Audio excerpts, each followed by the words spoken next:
ETF index mutual funds నేర్చుకుని stock మార్కెట్లో రాణించాలనుకుంటున్నారా? వెంటనే ఈ నెంబర్కి కాల్ చేయండి. నమస్కారం అమ్మ. నమస్తే సంగీత. అమ్మ, ఈ రోజుల్లో ఏ రిలేషన్షిప్ అయినా సరే ప్రధానంగా డబ్బుతో ముడిపడి ఉంది. అవును, కరెక్ట్. అంటే నిజమైన ఎమోషన్స్ ఎక్కడ కనిపించట్లేదు. డబ్బు ఉందా, ఓకే ఫైన్, నాకు ఆ పర్సన్ కావాలి. డబ్బు లేదా, నాకు ఆ పర్సన్ తో పని లేదు అని అంటున్నారు. అసలు దీన్ని మనం ఏ విధంగా చూసుకోవచ్చు అంటారు? నాకు మొన్న ఒక అబ్బాయి దగ్గర నుంచి ఫోన్ వచ్చింది తోడు నీడ గురించి. ఆ అబ్బాయి చేసే పని ఏంటంటే, వాడు ఉద్యోగం, నీ ఆదాయం ఏముంది అంటే నెలకి 5,000 వస్తుంది అన్నాడు. 5,000లో నీకే సరిపోదు, నీ భార్యకి ఏం పెడతావా అంటే మాక్సిమం 10,000 వేసుకోండి అన్నాడు. ఏం పని చేస్తావన్నా, ప్లాస్టిక్ సామాన్ల బండి నడుపుతాడు వాడు.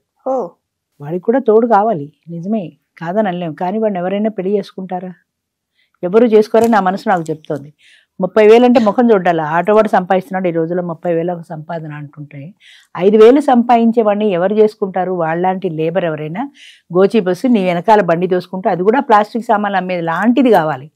కానీ ఎవరు రావట్లేదు ఈ రోజుల్లో. అందరూ అంతో ఇంతో చదువుకున్న వాళ్ళే వస్తున్నారు. ఒకప్పుడు తోడు నీడకి పేదవాళ్ళు కూడా వచ్చేవారు, లేబర్ వచ్చేవారు, పని మనుషులు లాంటి వాళ్ళు కూడా వచ్చేవారు. వాళ్ళకి ఫ్రీ ఉండేది, వాళ్ళ దగ్గర డబ్బులు తీసుకునే వాళ్ళం కాదు, ఫ్రీ భోజనం ఉండేది వాళ్ళకి. ఛాన్స్ అది 500 కట్టక్కర్ల. వాళ్ళు కూడా 2-3 సార్లు వచ్చి రావడం మానేశారు. ఎందుకంటే వాళ్ళు ఈ గిన్నెలు తోముతూనే బతకాలనుకోవట్లే. ఇప్పుడు వీడు బండివాడు ఉన్నాడు, వీడిని చేసుకోవచ్చు, వీడిని చేసుకోదు. అది దానికి కూడా ఊహల్లో ఎక్కడో ఉంటుంది. నన్ను కూడా కార్లలో తిప్పేవాడు కావాలి అని. కానీ కార్లలో తిప్పేవాడు అంటే వాడికి కొన్ని క్వాలిటీస్ ఉండాలి. ఈ అమ్మాయికి నువ్వు చదువుకొని ఉండాలి, నువ్వు మోడర్న్గా ఉండాలి, నువ్వు ఏమీ లేవు కదా, నేను ఎలా చేసుకుంటాడు వాడు అన్న ఆ భావం లేదు. నాకు డబ్బున్నవాడు కావాలంతే. నేను ఇంకా ఇప్పుడు 50 ఏళ్ళు వచ్చి ఇప్పుడు కూడా ఇంకా గిన్నెలు తోముకుంటే ఎట్లా బతుకుతాను? ఇప్పటికైనా నేను రెస్ట్ తీసుకోవాలనుకుంటున్నా. అదొకటే వాళ్ళ మైండ్ సెట్. కాబట్టి డబ్బున్నవాడైతే నేను హ్యాపీగా రెస్ట్ తీసుకుంటాను. నాకు కూడా బోల్డ్ కోరికలు ఉన్నాయి. సినిమాలకు వెళ్ళాలి, సరదాలకు వెళ్ళాలి, ఈ సరదాలు తీర్చేవాడు కావాలి. అంచేత 2-3 ఏళ్ళు వచ్చిన తర్వాత వాళ్ళు మానేశారు స్లోగా. అసలు ఇప్పుడు మా దగ్గరికి వచ్చే వాళ్ళు అందరూ చదువుకున్న వాళ్ళు తప్ప మినిమం 10th క్లాస్ లోపల ఎవరు లేరు. 10th క్లాస్ ఉన్న వాళ్ళు ఎవరు ఈ బండి వాడిని చేసుకోరు. నేను వాడికి ఏమని చెప్పను, వాడికి తోడు అవసరమే, మనం కాదని అనలేని అంశం అది. బాబు నిన్నెవరు చేసుకోరు, కాదు వస్తానంటే నీ ఇష్టం, నువ్వు 1000 రూపాయలు కట్టుకోవాలి, ఛార్జీలు పెట్టుకురావాలి. 5,000లో ఇదంతా నీకు శక్తికి మించింది, అంచేత నువ్వు రావడం వల్ల నీకు ప్రయోజనం ఉండదు. కాదు నేను వస్తానంటావా నీ ఇష్టం అని చెప్పాను. అంతే. అలాగే 70 ఏళ్ళ వాళ్ళు కూడా అంతే, వాళ్ళకు ఒక తోడు కావాలి, నిజమే, అది కాదనడానికి ఎవరికీ అర్హత లేదు. కానీ నువ్వు కావాలనుకున్న తోడు నీకు ఇక్కడ దొరకదు. నువ్వు 65 ఏళ్ళు దాటితే నువ్వు పెళ్లి చేసుకో, ముసలిదే నాకెందుకంటావు. యంగ్స్టర్స్ నిన్ను చేసుకోరు, ఈ ముసలోడు మాకెందుకంటారు. మగవాళ్ళు ఏంటంటే ఎంతసేపటికి వయసులో ఉన్న వాళ్ళని కావాలనుకుంటారు, కానీ నా వయసు ఎక్కువ అన్న సంగతి వాళ్ళు గుర్తుపెట్టుకోరు. అలాగే వచ్చిన వాళ్ళల్లో అంటే డబ్బును చూస్తారు ఎక్కువగా. డబ్బును చూస్తారు. ఆడది దానంతట అది బతకగలిగితే మరీ మంచిది అనుకుంటారు. కానీ నీ వయసు 70, 50 ఏళ్ళది, 20 ఏళ్ల గ్యాప్లో నిన్ను పెళ్లి చేసుకోవడానికి ఇష్టపడదు అన్న సంగతి వాళ్ళకి గుర్తుండదో, గుర్తున్నా అలా వస్తారో తెలియదు. 2-3 సంవత్సరాల కంటే గ్యాప్ వద్దన్న వాళ్ళ దగ్గరికి 60 దాటితేనే ఒప్పుకోరు, 70 వాడిని ఎక్కడ ఒప్పుకుంటారు? అయినా ఎవరైనా ఉంటేనే, ఎవరైనా దొరికితేనే అంటాడు వాడు. వాడికి ఏం చెప్తాం? సరే బాబు నువ్వు వచ్చి ప్రయత్నం చేసుకో, నీకైతే దొరకరు, నువ్వు రావడం దండగా అని నేను చెప్తున్నా. అయినా వస్తారంటే నీ ఇష్టం అంటాను. 70 నుంచి 80 వరకు ఇలాంటి ఫోన్లు వస్తాయి మాకు. చాలామంది అడుగుతారు కావాలని. ఆశ్చర్యం ఏంటంటే నా ఫోన్లో కూడా ఉంది, మీకు చూపిస్తాను. అబ్బాయి వయసు 37, తోడు నీడ 50 పైన ఉంటాయని వాడికి తెలుసు. వాడు నాకు మెసేజ్ పెట్టాడు, ఎవరైనా నన్ను చేసుకోవడానికి ఇష్టపడే వాళ్ళు అయితే మీరు నాకు పంపించండి నెంబరు, నేను వచ్చి చూసుకుని నచ్చితే చేసుకుంటాను. వాడు ఎంత లింక్ ఉందో చూడు, వాడు వచ్చి చూసుకొని నచ్చితే చేసుకుంటాడు. అంటే నా తిండి తెప్పలు, నా పని మానేసి నీకు ఎవరు సూట్ అవుతారని నేను చూసుకోవడమే నా ఉద్యోగం అయ్యేది అసలు కాదు కదా. మ్యాట్రిమోనీ పెట్టుకుంటే వస్తారు. అంటే 36-37 ఏళ్ళ వాడు 50 ఏళ్ళ దానికి అన్న తల్లి వయసు దాన్ని ఎలా చేసుకుంటానంటున్నాడు. వాడికి ఆమెను చూస్తే భార్య అన్న ఫీలింగ్ వస్తుందా, తల్లి అన్న ఫీలింగ్ వస్తుందా? నాకు అదే అర్థం కాదు. అంటే పెర్వర్షన్ అసలు మైండ్ సెట్ ఎటెళ్తోంది. ప్రధానంగా డబ్బు ఉంటే దాంతో నువ్వు సంసారం చేయగలుగుతావా? అది నా భార్య అన్న ఫీలింగ్ వస్తుందా? నువ్వు ఎక్కడికైనా వెళ్ళగలుగుతావా? ఎవరు మీ అమ్మగారు అంటే కాదండి మా ఆవిడని చెప్పడానికి నువ్వు ఎంత సిగ్గుపడాలి? అంటే అవేమీ లేవు, డబ్బు ఉంటే చాలు. లేదా వీడికి పెళ్ళవక ఇక ఎలాంటి ఆడది అన్న పేరున్నది దొరక్క ఎవరితో వచ్చి దొరికితే చాలని వస్తున్నాడా? ఎంత పెర్వర్టెడ్ అయిపోతున్నారో మనుషులు. ఒక్కొక్కసారి బాధేస్తుంది నాకు అలాంటి వాళ్ళని చూస్తే. ఇది పెళ్లి వరకు తీసేసుకుంటే ఇప్పుడు మళ్ళీ పిల్లల విషయంలో కూడా తల్లిదండ్రులు ఆస్తి ఉంటేనే చూసుకుంటున్నారు కదమ్మా. అంతే కదా, ఆస్తి డబ్బు ప్రధానం. డబ్బు ఉంటేనే ఏదైనా. డబ్బున్నవాడు కావాలి. వాళ్ళకి 50 ఏళ్ళు ఉండని, వాళ్ళు ఏ పని చేయని, నాకు అందమైన వాడు, అందం కూడా కావాలి మళ్ళీ వాడికి. చాలామంది ఆడవాళ్ళు కానీ మగవాళ్ళు కానీ వస్తారు, అందరూ భగవంతుడు ఇచ్చిన రూపం, మన చేతుల్లో ఏమీ లేదు. కొంతమంది చూడడానికి అంత గుడ్ లుకింగ్ ఉండరు. వాడు వచ్చిన వాడు బాగా ఎర్రగా బుర్రగా అందంగా ఉన్నదాన్ని చూసి అడుగుతాడు. అడిగే ముందు ఒక్కసారి అద్దంలో మన ముఖం చూసుకోరు కదా. నీకు ఆమె నచ్చింది ఓకే, ఆమెకు నువ్వు నచ్చుతావని వెనక్కి తిరిగి ప్రశ్న వేసుకోరు. పెద్ద ప్రాబ్లం ఎక్కడొస్తుందంటే ఒక ప్రశ్న అటే పెడుతుంది కానీ అట్నుంచి తిరిగి అవతల వాళ్ళ వైపు నుంచి మనం ఆలోచించాం. రాత్రి 12కి ఫోన్ వస్తుంది, నాకు ఏంటయ్యా 12కి ఫోన్ చేసా బుద్ధి లేదా అంటే, మీరు పడుకోలేదేమో అని చేసా, 12 కదండి అయింది అంటాడు వాడు. వాడిని సాచిరంపకాయ కొట్టాలన్నంత కోపం వస్తుంది. 12 కదా, అదే 12 కదా అంటే నీకు నిద్ర పట్టక 12 కానీ నాకు సగం నిద్రలో ఉన్నాను నేను. లేపి పైగా ఏమండి వాడు అడుగుతున్నాడు, 10కి ఫోన్ చేశాడు నాకు, ఏమండి ఇది ఏ ఊరండి వాడు అడిగిన ప్రశ్న అది, ఏమండి ఇది ఏ ఊరండి. మొన్నాడు ఫోన్ చేసి తిట్టాను, బుద్ధి ఉందా బుద్ధి లేదా, రాత్రి 10కి పడుకున్నా. అసలు ఆడవాళ్ళకి ఆ టైంలో ఫోన్ చేయొచ్చా, రేపు పొద్దున అడిగితే ఏదైనా హార్ట్ అటాక్ లాంటి సీనియర్ ప్రాబ్లం సిన్సియర్ కాదు కదా. ఇది ఆడవాళ్ళ ఫోన్ నెంబర్ నాకు తెలియదు కదండి, ఫోన్ నెంబరే కదా ఉంటుంది. పోనీ మగవాడికే అనుకో, మగవాడికైనా రాత్రి 10కి ఫోన్ చేసి అవసరమా, తెల్లారి ఫోన్ చేయొచ్చు కదా అంటే, నాకు ఈ నెంబర్ ఎవరో ఇచ్చారండి అందుకని, ఎవరో ఇస్తే రాత్రి ఫోన్ అంటే అసలు ప్రపంచ జ్ఞానం శూన్యం మనుషులకు.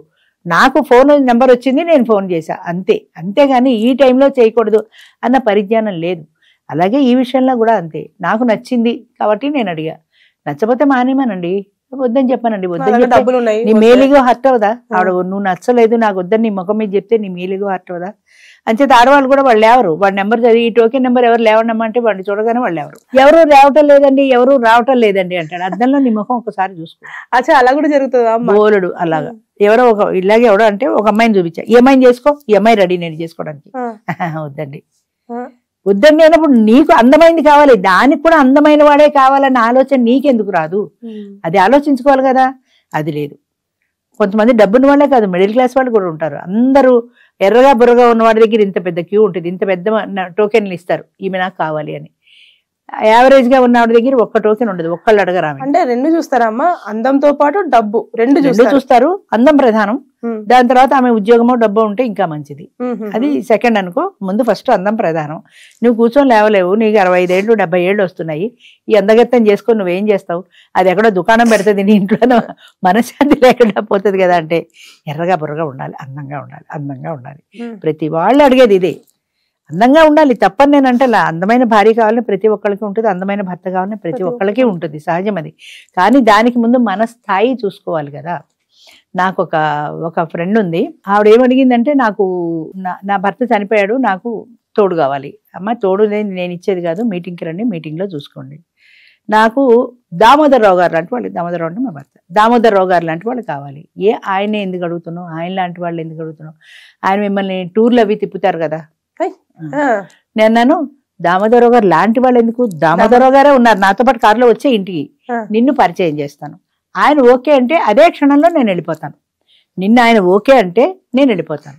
అయితే ఆయనకి కొన్ని క్వాలిటీస్ ఉన్నాయి, అంటే ఆయన కోరుకున్న వ్యక్తికి కొన్ని క్వాలిటీస్ కావాలి. బాగా పొడుగ్గా ఉండాలి, నువ్వు 5 అడుగులు ఉన్నావు, ఆయన మెడలో దండ వేయాలంటే స్టూల్ వేసుకుంటే గానీ అందరు ఆయన. 2 బాగా చదువుకున్నది కావాలి, నేను MA MD చదివాను, నువ్వు 10th క్లాస్. ఆయన చదువుకున్నది కావాలనుకున్నప్పుడు 10th క్లాస్ దాన్ని ఎలా చేసుకుంటాడు. అనర్గళంగా మాట్లాడగలగాలి, నేను అనర్గళంగా ఏ టాపిక్ అయినా మాట్లాడతాను, ఇదే కాదు ఏదైనా మాట్లాడతాను. నాకు మాట్లాడమంటే భయం అండి. నాకు 70 ఏళ్ళు పైన ఉన్నాయి, నేను ఇప్పటికీ ఫంక్షన్స్లో డ్యాన్సులు చేస్తాను, అందరం కలిసి డ్యాన్స్ చేస్తాం, నేను చేయగలను. నాకు డ్యాన్సులు రావండి, నేను స్టేజ్ ఎక్కనండి, మైక్ పట్టుకు మాట్లాడమంటే నాకు భయం. మరి ఏ క్వాలిటీ చూసి పెళ్లి చేసుకుంటాను నేను, అది తెలియలేదా. నీకు ఆయన కావాలి కానీ ఆయనకు నువ్వు నచ్చుతావా లేదా అన్న క్వశ్చన్ లేదు, నాకు ఆయన కావాలి అంతే. ఏమవుతుంది, అర్థమైపోయింది, రాలేదనుకో. అసలు వస్తే ఆయన ఒప్పుకుంటాడా అంటే ఆయనకి నచ్చిన క్వాలిటీస్ నాలో ఏమున్నాయి అని ఒక్కసారి వెనక్కి తిరిగి ప్రశ్న వేసుకోవాలి కదా. అది ఉండదు, నాకు ఆయన నచ్చాడు బస్ అంతే. అంటే అవతల వ్యక్తి గురించి ఆలోచించే ఒక సంస్కారం లేదు మనుషుల్లో. ఇది ఒక చిన్న ఎగ్జాంపులే కానీ ప్రతి వాళ్ళు రాత్రి 10కి 12కి ఫోన్ చేసేవాడైనా అంతే, అందరూ అంతే, అదే పరిస్థితి. రిలేషన్షిప్లు అన్నీ కూడా డబ్బుతోటే ముడిపడున్నాయి, అందులో ఎలాంటి అబద్ధమో లేదు. ఎక్కడో ఒకళ్ళో ఇద్దరో ఉంటారు, నాకు డబ్బు అవసరం లేదు, నేను మనిషిని ఇష్టపడి వచ్చాను కానీ మనిషిగానే కోరుకున్నాను, నాకు డబ్బుతో పని లేదన్న వాళ్ళని వేళ్ల మీద లెక్క పెట్టచ్చు. 300 మంది వచ్చారు మొన్న, నాకు డబ్బు అవసరం లేదండి అంటారు. ప్రతి వాళ్ళు స్టేజ్ ఎక్కి నన్ను బాగా అర్థం చేసుకునే మనిషి కావాలండి అంటారు. నాకు నవ్వు వస్తుంది. నిన్ను అర్థం చేసుకునే మనిషి కావాలి, నువ్వు ఆయన ఎంతవరకు అర్థం చేసుకుంటావు, అది లేదా. ఆయన నన్ను అర్థం చేసుకోవాలనే కానీ నువ్వు తిరిగి ఆయన అర్థం చేసుకోగలవా, అది లేదు. నన్ను అర్థం చేసుకునే మనిషి అంటే ఇవాళ సినిమా అంటే సినిమాకి తీసుకెళ్ళకపోతే వాడు అర్థం చేసుకున్నట్టే. సింపుల్గా ఈ ఒక్కటి చాలు, ఈ ఒక్క ప్రశ్న చెప్పారంటే దానికి ఎవడూ రాడు, ఎలా వస్తాడు. నన్ను అర్థం చేసుకునే మనిషి కావాలి, నన్ను బాగా అర్థం చేసుకుంటే చాలండి అంటారు. ఇక్కడ నా దగ్గర స్టేజ్ మీద చెప్పినప్పుడు అక్కడికి వెళ్ళాక నీకేమొస్తుంది, నీకు ఎంత ఉంది, మాకు ఒక బ్యాంకులో పనిచేసే ఆమె ఉంది మెంబరు, ఎవరో అడిగితే ఆమె చెప్పాను, ఆయన ఆఫీసు రండి మాట్లాడదామంది. మొన్నాడు ఆఫీస్కి వెళ్ళాడు.